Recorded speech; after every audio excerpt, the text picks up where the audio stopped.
Welcome to the Deep Leadership Podcast. Today, I'm joined by Fred Stuvek Jr. Fred is someone who has enjoyed incredible success in a number of different areas. He played football at the Naval Academy, where he lettered for 3 years as quarterback for the Midshipman. He served as a Naval Officer like myself. He held several key leadership positions in both private and public companies, leading several successful business startups. He's also written 3 amazing books on leadership and success. He is a returning guest of the show. And since his last appearance, we've collaborated on a project that we're going to talk about today. So Fred, welcome back to the show. John, it's a pleasure to be back. Thank you for having me. And as we were talking before we started, I'm 100 episodes later.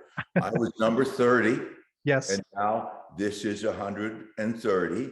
Yes. And you're one of the top 5 podcasts. So I think whenever I first got in, you might have been maybe one of the top 500.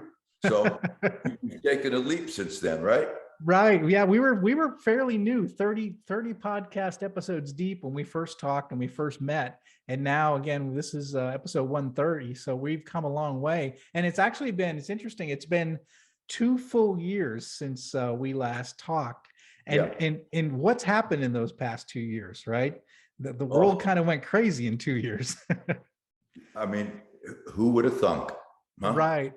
Absolutely. That's what I was going to ask you. I mean, during these years, during the pandemic, how has that affected you, and how has it affected sort of the people that you talk to or deal with, some of the other leaders that you've talked to? How do you think that's overall impacted people, just this overall pandemic, and especially as it affected leaders that you've seen? Well, from my standpoint, okay. I think what's very important is your routine. Mm-hmm. Have the discipline to maintain the routine that gives you a sense of rhythm, mm-hmm. and I think it's very helpful. So, from my standpoint, I maintained my schedule as much as I could. For example, our fitness center wasn't open. Well, that didn't matter. I would drive to the fitness center the same time I normally went, and I would do all the things I could, bring some of the other devices, and then I would come home about the same time I did. And, I got around it. I was glad when things opened up. We weren't really shut down too much here in Tennessee, which I think is a good thing. I don't want to get into the politics of shutting down and all that. But at the end of the day, we didn't know what was going on at first. It was kind of a zero-sum game. But I think what has happened is, I think that the pandemic has spawned a whole host of issues as it relates to how do we stay in touch with our people? How do we motivate them? How do we lead them? What are the metrics? What do we do? And, I think workers are trying to struggle, companies about trying to find the best, approach. You could talk about remote, in office and all that. I think at the end of the day, remote working is good for certain things, but if you have something that's collaborative, I think you ultimately have to move to a hybrid scheme. And there have been books written on it. I'm actually thinking about that for my fourth book, but it's something that everybody's had to cope with. And it's also been something that's cope with differently, not only regionally, but internationally. I have one son that lives in Germany and one son that lives in Japan. And so they've, the way they've gone about things and done things. I think you want to find a good balance, but I think it's been a lessons learned. And I think, one of the questions, John, is where have all the workers gone? Yeah, it's a good question. I know I have a lot of, it's interesting as I travel by road, when I'm going up and down the highways, you stop someplace and there's usually understaffed. There's nobody there, you might go to a fast food place and the dining room's closed, but the drive-through's open, or even sometimes they're completely shut down because they can't find people. So it's a very interesting question. Where did all the workers go? And I think a lot of people had a chance to think about where they wanted to be in their life. And a lot of people make career decisions, big career decisions, saying, I'm not going to work for a big company anymore. I'm going to start my own business, or I'm going to do gig work from now on, or I'm going to continue to look for remote jobs versus ever going back to the office. So I think people made some big decisions during this time as well. So I think I think you're right. I think this whole pandemic has sort of turned the labor market sort of upside down. And I don't know when we're going to come out of it to where things get back to some level of normal. Maybe they'll never go back to normal, which is interesting.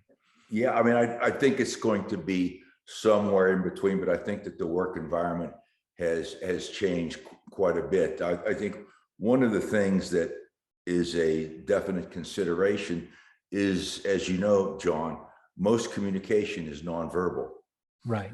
And you just lose a lot on, I mean, not that we can't communicate, but I think if it's something that's a collaborative effort, there's something that's very complicated, it's good to get face to face. So, I think companies are realizing that and trying to get, face to face. On the other side, okay, let's say it's an accounting issue or a coding issue. I mean, you can do that anywhere. So it's all about management and leadership having to tailor the work environment, okay, to what needs to be done, and also to the right person, so that the right person can function properly in that environment, because it doesn't work for everybody. Yeah, no, you're entirely right. And I think, even the basics, it goes back to leadership is still about people. And even when your people might be remote or you might be hybrid, but at the end of the day, it's about communicating with them, making sure that they have the support they need, make sure that they clearly understand the goals. All that hasn't changed, even in a hybrid environment. So some things remain the same, even though our workplace might look differently in the future. Mm-hmm. Yeah. Yep. Interesting. Absolutely. Well, you've been busy during this pandemic. You have a new book out, and I have it right here, called The Experience of Leadership. And the subtitle is Proven Examples from Successful Leaders. And this is kind of a completely different leadership book. And I was excited that I was a part of it. But tell us a little bit about what this book is, how it, and maybe the origin of why you decided to come out with a book very much like this, which is a little unusual from a typical leadership book. Well, Julius Caesar was attributed to have said, I mean, I don't know how they'll verify all this stuff, but it said that experience is the teacher of all. And I mean, that's true. Hence the title, The Experience of Leadership. But one of the things I wanted to do was, I believe that success and leadership are inextricably linked. Okay. And, you can talk about the success issues, but I mean, you need the alignment, the right environment, you have to persevere. And so that's a whole nother discussion.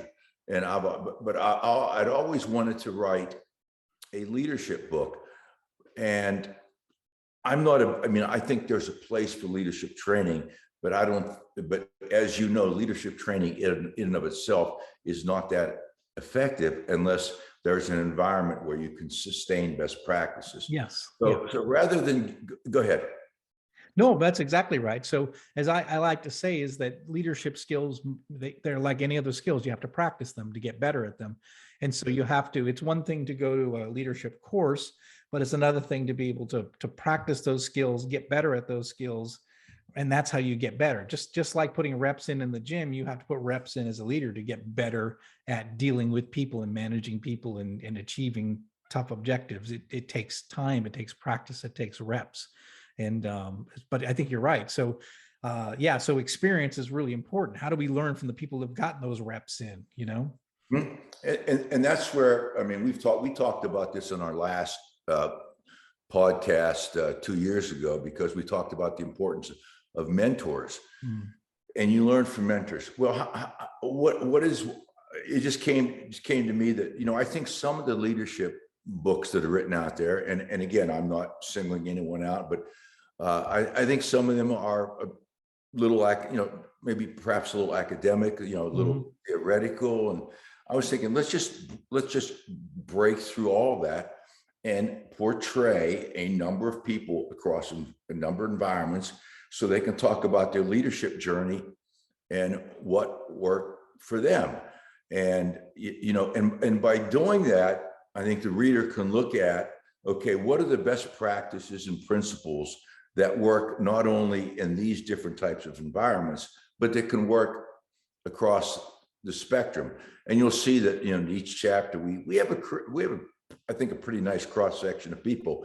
We have esteemed individuals such as John Rennie, who's written several books, bestseller, and has a very successful podcast show. We have an NFL player. We have several former, military admirals, presidential aides, someone who's had their own, news show on ABC. We have self-made people. So we have a mix of people. So there's something that's in there for everybody. But I think by reading the experiences that these people have had, it's going to give you that perspective.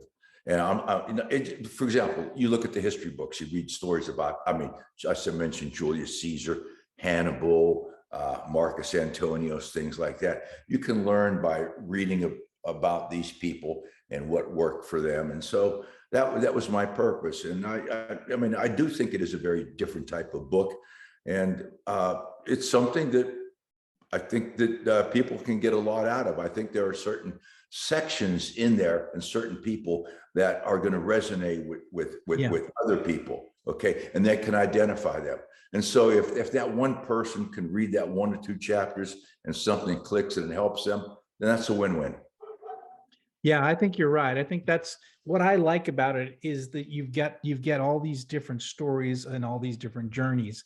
And from business to military, you get different perspectives. And I think, that's part of leadership is being able to, it's a complicated subject, leadership in and of itself. I mean, there's been 15,000 books written on leadership. So everyone's been trying to understand this complex issue, and there's so many different facets to leadership.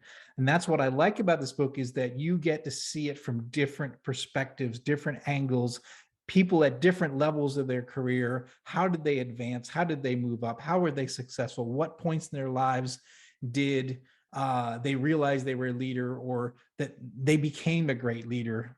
So you get to see all those from these different distinct stories and different distinct journeys. It's almost like reading, 15 mini biographies about, leaders. And I think you don't get that in a typical leadership book, which is what I really liked about the idea of the project. And then when fully executed, it's a fantastic book that, it's easy to read, and you get a lot of different perspectives, and and it's all in one place, versus trying to find these stories, in multiple different places. You've consolidated it down to one place, and it's easy to read. That's what I love about this book.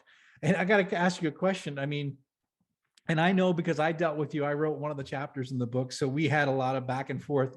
What was that like, herding these Cats? great leaders, these cats, together to be able to put this together? Because I think people don't appreciate how difficult it is. These are busy people. These are busy people doing amazing things.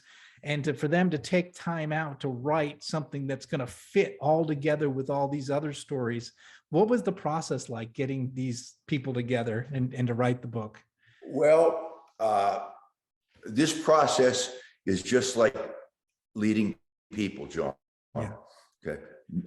And you have to adapt. Not one person responds to the same leadership style and techniques as the other person. So each person was a little bit different. Some required a lot of help. Some were, John, you were a bit of an outlier. Oh, okay. You didn't really require much. I mean, I almost felt guilty because I, didn't have to do that much with your chapter. Okay. So, I mean, so that gave me time for some of the other cats. And, some of the other cats, which are featured in the book, I would help them with the outline. I would, do various things. And it worked out. But every person's comfortable doing things a certain way. I was there to help, but it was just a lot of communication and trying to keep things, together. And at the same time, I wanted every person to sign off on their chapter so that they were comfortable with it. And it was just a lot of iterations and everything. And one of the things was really kind of funny is, John, one of the things I always wanted to do is I wanted a book that was blue and gold with stars on it. Okay? Right. That's what we got. This is cool. It is. Blue and gold with stars. And John, you may remember, one of the things that is very important for teamwork is to ask the team, what do they think? It's a collaborative effort. So I spent a lot of time, John, you saw it. I would always ask people, what do you think? What about this? What about that? Right. No, you'll never get unanimity, but you'll get that consensus. And then the rest of the people at least had a chance to say something. So we were going back between 1 and 5 stars, minimalist versus whatever. And then there was I got an email from Mordecai, and a couple of people said this. Remember Dr. Mordecai Brownlee, who, in congratulations, Mordecai just took over president, I believe, of Aurora Community College in Colorado. I think it's Boulder, but don't hold me to that. So 5 stars always beats 1. Right. I remember that. And when you think of like the ratings, you're thinking, well, there's 5-star. Right. That was that. And then I'm saying to myself, I'm surprised that we even had this discussion, but when it was being designed, we decided, a minimalist approach. And I want to give, thanks and appreciation to John Ballard, who helped me quite a bit with, some of the title stuff and the subtitles, and you and Stephen Mays and everybody else that I work with were very helpful. John Stufflebeam steered a couple very nice and high profile people my way so I could feature them in this book. So it's good cross section. And John, we met each other through social media, and I think that's one of the benefits of you can collaborate, you get to meet people, and over time we developed that trust. And it spawned into this. And so, John, you're in there. So thank you. Well, there's a lot of great lessons you just, shared through that process. A, it was collaborative, but I think B, you said something that's really unique, and I talk about it a lot, and that is everybody needs to be led slightly different. And the mark of a good leader is to be able to adjust your leadership style to the way that person needs to be led. Because I remember through the whole process, just some of the back and forth between, I could tell that there were some that were lagging behind in meeting due dates, and there were some that needed more editing, and there were others that, and then there were some that were really good with giving feedback to, okay, the cover should look like this and the subtitle should be this, and it was really good. But I didn't have as much say in those things. I thought, well, this is good discussion, I'm going to let that go. But it was really interesting to see everybody contributed, brought their own unique fingerprints to the project, and you as a good leader allowed those fingerprints to get there. So you weren't set. Sorry, that was my dog.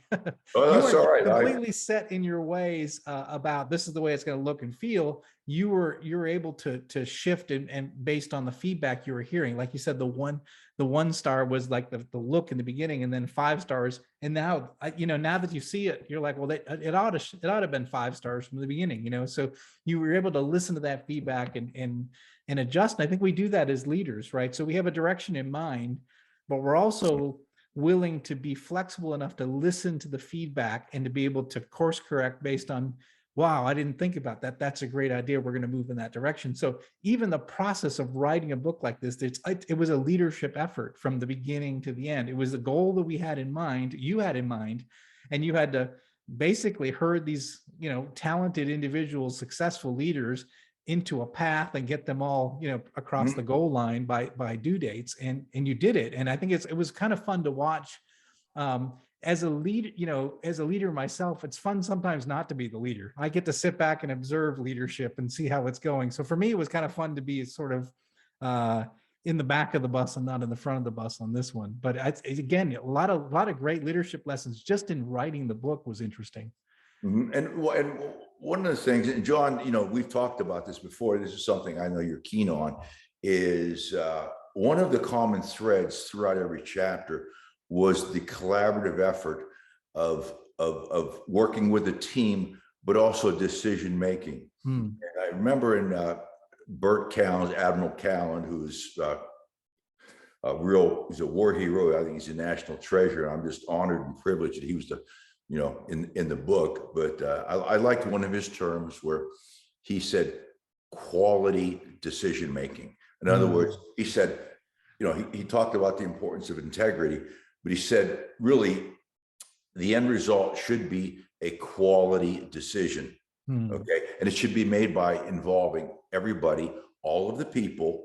And that's why it's important to take that input, and for you or me or the leader, whoever, not to come in with a preordained or just a stubborn or arrogant idea that this is the best way to go. And if you take that input and let everybody participate, and you're secure enough to take that criticism and to take suggestions, with I think there's a mark of a good leader and a mark of someone who's secure in their own skin, then that's a good thing. And I think that was common throughout. And John, you said, it says leadership is a people business. That's have you trademarked that? No, but it's definitely something that's in all my podcast episodes, so everybody knows it's me. True. It's all about the people. I mean, it's all about the people. It's about how you treat those people. It's how you interact, and you have to be, you have to assess what's going on, adapt accordingly, be empathetic, have a good social quotient, all those things. Very important. And I was going to say, were there, as you read through the stories that were submitted, were there some things that stood out to you, either stories or lessons that really were, that were like an aha moment for you? You're like, wow, this is really, I never knew this, or that's a really good point. Are there any stories in the book that really surprised you, or was really unique when you read it for the first time? No, actually there weren't. Now, one of the things that surprised me was the commonality of some of the things that were brought up in the book and the importance about them, but how each one of the issues was taken care of.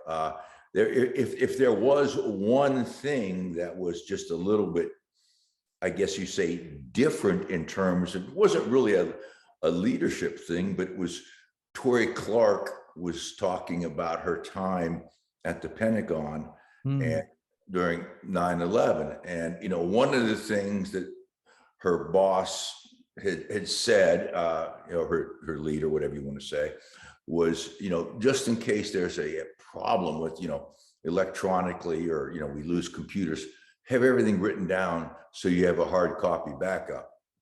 And to me, that was something that was like, I was thinking, I do that, but I think more and more people need to understand that you need to have those backups and those contingency plans, which was something that everybody mentioned in the book, but several really kind of honed in on, including, Tori, the need to have those contingency plans. So that was one of the things that got my attention. And the other thing that got my attention was we have several presidential aides are featured in the book. I think one of them carried the nuclear football, so to speak. but they talked about the presidents that they work for, and how the president would ask them for their opinion and would get that advice and ask different people. And I think that's what you have to do. Then you have to form your opinion and have the courage, moral courage, and to go ahead and do the right thing. Yeah, there's so many great stories there in that book, and And again, you have 15 contributors there, plus your, the bookends of your bookends in the front and back. I think it's a great resource for leaders. If you were saying, what are some of the what do you hope that leaders will take away from this book as they read this book, they get this book, they read these stories of experienced leaders, successful leaders? What do you hope they'll walk away with from this book? Well, I think number one, I mean, best practices, and I think secondly is the fact that if you're really going to learn leadership, you have to insert yourself into an organization and an environment where you are able to learn best practices. And then, beyond that, if you are going to be a leader and have it consistent and, constant throughout your organization, you need to create an environment that sustains best practices.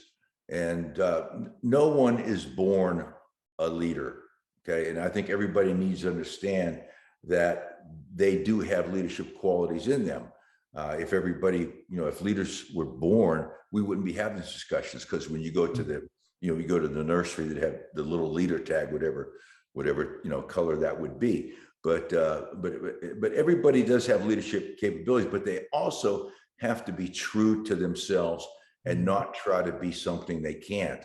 So they have to match their, their skill set and their talents and their personality to, to the leadership situation.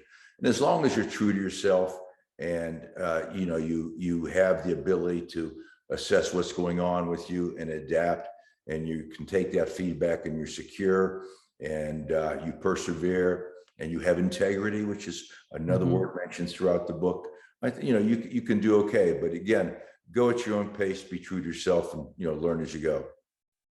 I think you're going to see that in these stories. You'll see consistent themes throughout each of these stories that are in the chapters. That's fantastic. So question for you, would you ever tackle a project like this again, trying to bring, these different ideas together into one book? Yes. I mean, it wasn't, I mean, you have to look at my background. I played a lot of sports. I was a quarterback in high school and college. So I'm used to trying to help, bring people together, so to speak. And it was always been kind of my nature. So I enjoyed that, because I enjoyed getting the different perspectives from the people, and, and just how things came about. And, again, you talked about one thing that kind of got my attention. Well, now that I'm thinking about it, it was just that, why did people make certain decisions in their lives? Some of it was just the fact that they had a predisposition or an inkling that this is something that we're interested in, and then an opportunity arose, and they either took advantage of it or created that opportunity. Okay. And so I would say that everybody in that book, did not wait for something to happen. They made something happen by not only taking advantage of an opportunity, but by also creating opportunities for themselves. And that's very important, because if you're sitting there waiting for someone to take care of you, or to just say, "Hey, John, I'm looking out for you," John, it might be a long wait for you, my man. Yeah, absolutely. I like that, but I also like what you just said too, is sort of like, the more you're in leadership, there's a gut instinct level, and you sense. You mentioned that leaders, they got a sense that they needed to make a move, and I think one of the things I've learned as I've been doing this for 30 years is not to ignore that gut instinct, or that tingly feeling that something's wrong, something has shifted. I need to make a move, and I think that I've learned not to ignore those noises when you hear them in your head, like this isn't good. I'm seeing data that's doing a certain thing, or I'm not getting, my hit rate on my quotes is suddenly shifted 1 or 2 or 3 percentages. You're like, wait a second, something has changed, something has shifted. And I think having, when you're been in the trenches as long as I have, you start getting like a sixth sense about something's wrong and I need to take action. And like you said, not wait for someone to come save me, you got to, as I say in my books, I got to run to the fire, right? Train firefighters, run to the fire, before it gets out of control. And I think that's something that I've learned, is to listen to that voice in your head, because it's telling you something's wrong, and you need to attack it, and you need to confront it. So I think that you're right, that that's something that does come out in the book through the stories. Yeah, I mean, that instinct, they say it's what, messages from the soul. I mean, Yeah. listen to your gut, and what do they say? If it doesn't feel right, doesn't smell right, doesn't look right, maybe it's not right. Yeah. Maybe it is, maybe it isn't, but just check it out a little bit more, and get some get feedback, and try to assess what's going on, and just don't what is it they say? Fools rush in where angels fear to tread. Yeah. Be a wise angel, right? Yeah. Be a wise angel. Absolutely. Yeah, absolutely. So, so what do you think, what's next for you in terms of projects? We mentioned a few things that you might be working on, but what's next for you? Well, short term, from a personal standpoint, I have a son in Japan, been there for 3 years, and I'm working on getting a business visa to see him.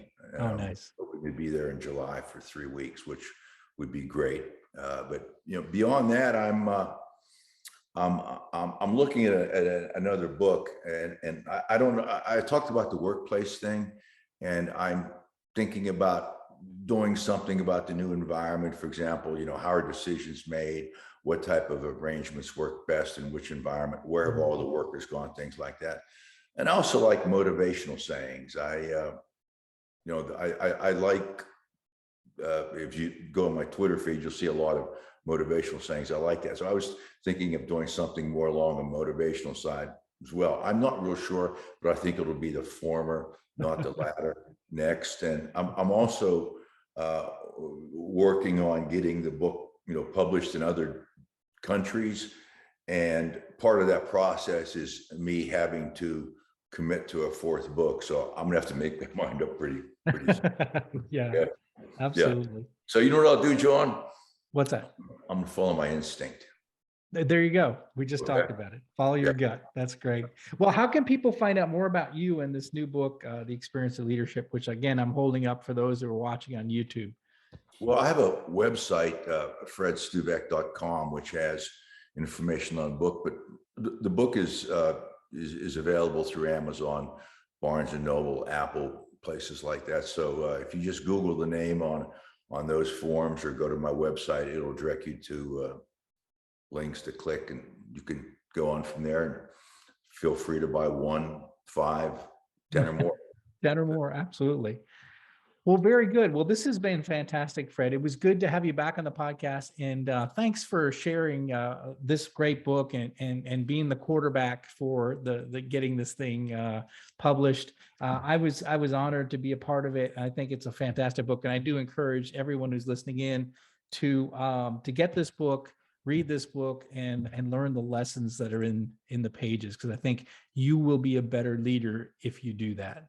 So, Fred, thank you very much for coming on the show and being a part of the podcast, and being 100 episodes later, coming back on the podcast. Yeah, when you get to 230, give me a holler, okay? I will. I'm going to. Okay, well, that's a commitment. But John, thank you very much. It's an honor to be on your podcast. Thanks for having me, and I hope that your listeners can get something out of this. Okay. Yeah. Thank you very much.